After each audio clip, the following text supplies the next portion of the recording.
Hey, this is Liz at Ear in the Envelope Ink. I want to talk to you guys about creating contrast in your metal stamping projects.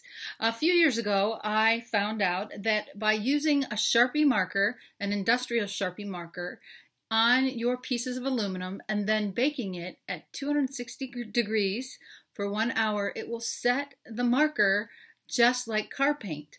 So it's permanent. You can wash it and it stays on. So I'm going to show you guys how quick and easy this is to use. Now the thing that I'm going to be using today are the Sharpie marker. I've got some blanks here that I've already stamped out. Now I am working with photo booth, so you can notice that all my letters are backwards, but you can see there's not very much contrast there once you've done your stamping. And then the other thing, I have my sunshine cloth. We send these free with every order, but you can order them from us, or if you're ordering large, massive amounts, you may want to go directly to Rio Grande Jewelry Supply, and you can get them by the hundreds. They're a great thing to send out to your customers when you sell something, cut it into 4, and they can polish their own pieces when they're done. Okay, so let's get on to this. We have our blank, we have our marker. What I'm going to do is I'm going to turn this down so we can see the work area here and see exactly what's going on. So I take my blank right here and I take the marker. I make sure that it gets into all the deep crevices. That's kind of one of the keys. And I don't do too much at once. Then I take my polish cloth, I rub off the surface. You'll notice right now, you can see that. It's upside down too, and backwards. That's awesome. But you guys get the idea. That's the main thing. I want you to get the idea of how simple it is.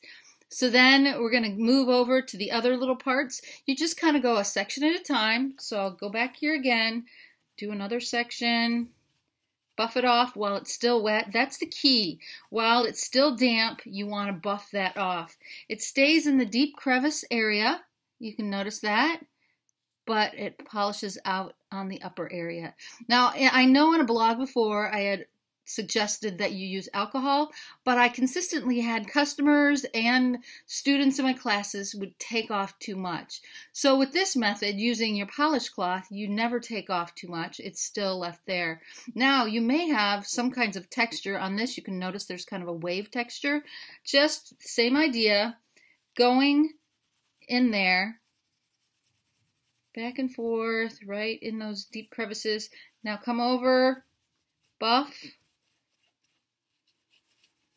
and you'll notice that you're even getting contrast in the creviced areas, so it turns out pretty neat.